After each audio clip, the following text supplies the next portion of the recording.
প্রতিদিনের রান্নার সামগ্রী সংরক্ষণে আমার ভরসা ফ্রেস্কো কন্টেইনার। সাধারণ কন্টেইনার নয়, 100% ফুড গ্রেড আরএফএল এর fresco container. Food grade container fresco. সৌজন্যে ফ্রেস্কো কন্টেইনার।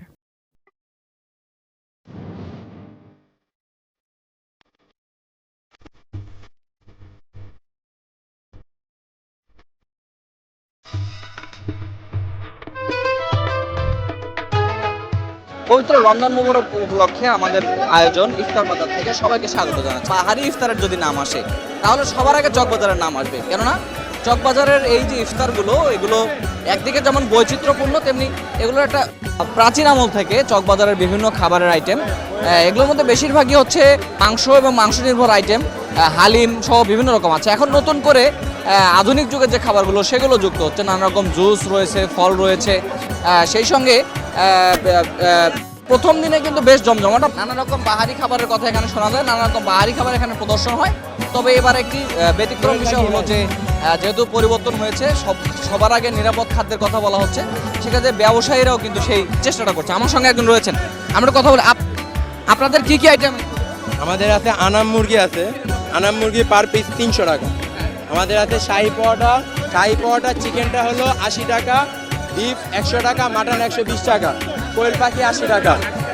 এখানে মালপোয়া পিঠা আছে, পিঠা হলো 80 টাকা, 30 টাকা, মালপোয়া পাটিসাপটা 40 টাকা। দই বড়া হলো 150, দই বড়া 150 টাকা, এটা হলো 100 টাকা, 200 টাকা লিটার। ভাই কি লাগবে? এটা কত করে ভাইয়া? একটা বিষয় হচ্ছে যে এবারের ব্যবসায়ীরা স্বাভাবিকভাবে বলছেন যে তারা চেষ্টা করছেন যে কিছুটা পরিষ্কার পরিচ্ছন্নতা রাখার, এবং এখানে যারা নিরাপদ খাদ্য নিয়ে আন্দোলন করেন তারা এসেছেন, তারা বলছেন যে নিরাপদ করতে যে চেষ্টাগুলো সেগুলো তারা করছে না। সবাই বলে যে চকবাজারের খাবারগুলো বিখ্যাত, কিন্তু দামে তুলনামূলক কম থাকে। আপনারা তো ধরে রাখছেন এই ঐতিহ্যটা এবং পরিচ্ছন্ন রাখা, সব মিলে কি কি ব্যবস্থা নেন? খাবার জন্য ময়লা যেমন না থাকে, কিন্তু বাহি যেমন খাওয়া বিক্রি করি আমরা, মানে আমরা রাতে এগুলো বিক্রি করা হলোই। একজনের কাছে আরেকটু প্রশ্ন করি, ভাই প্রথম দিনে ক্রেতার সারা কেমন পাচ্ছেন আপনারা? ভাই কি কিনেছেন? কি কি নিলেন? কোয়েল পাখি। দিনে চকবাজারের খাবার কেমন লাগছে? একটু আর কি সবাই এক্সাইটমেন্ট এটাই আর কি। নেওয়া হয় না, এবারই ফার্স্ট টাইম আসলাম আর কি। কেমন মনে হচ্ছে খাবারগুলো? আশা করি অ্যাটলিস্ট ফার্স্ট ডেতে তো ভালো। আমরা একটু কথা বলতে চাই। এখানে আমাদের একজন আছেন এখানে। ভাই ওয়ালাইকুম আসসালাম। চকবাজারের খাবার মানে অনেক বিখ্যাত এবং ঐতিহ্য আছে, আবার অনেক কিছু আছে যে মানুষ ইদানিং বলে যে রোজা থেকে এলো খাওয়াও ঠিক না, কিন্তু আপনারা ধরে রেখেছেন। প্রথম দিনে কেমন সাড়া পাচ্ছেন, কেমন দেখছেন? হ্যাঁ, আলহামদুলিল্লাহ প্রথম দিনে ইফতারে অনেক সাড়া পাচ্ছি। আর এটা আমাদের পুরনো ঢাকার 400 বছরের ঐতিহ্যবাহী, আমার দাদারা এই সব করে গেছে। তবে ইনশাল্লাহ আশা করা যায় যে এই যে ইফতারি যে আমরা ধরে রেখেছি, ইনশাল্লাহ ভালোই রেখেছি, আর এখন ভালোই অবস্থা।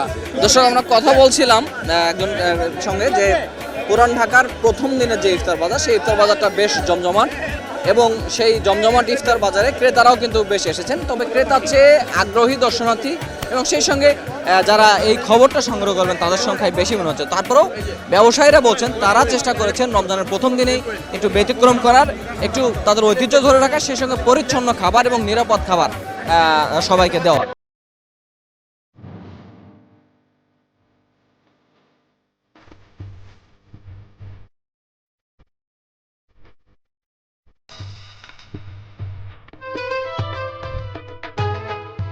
সৌজন্যে ফ্রেস্কো কন্টেইনার। প্রতিদিনের রান্নার সামগ্রী সংরক্ষণে আমার ভরসা ফ্রেস্কো কন্টেইনার। সাধারণ কন্টেইনার নয়, 100% ফুড গ্রেড আরএফএল এর fresco container. Food grade container.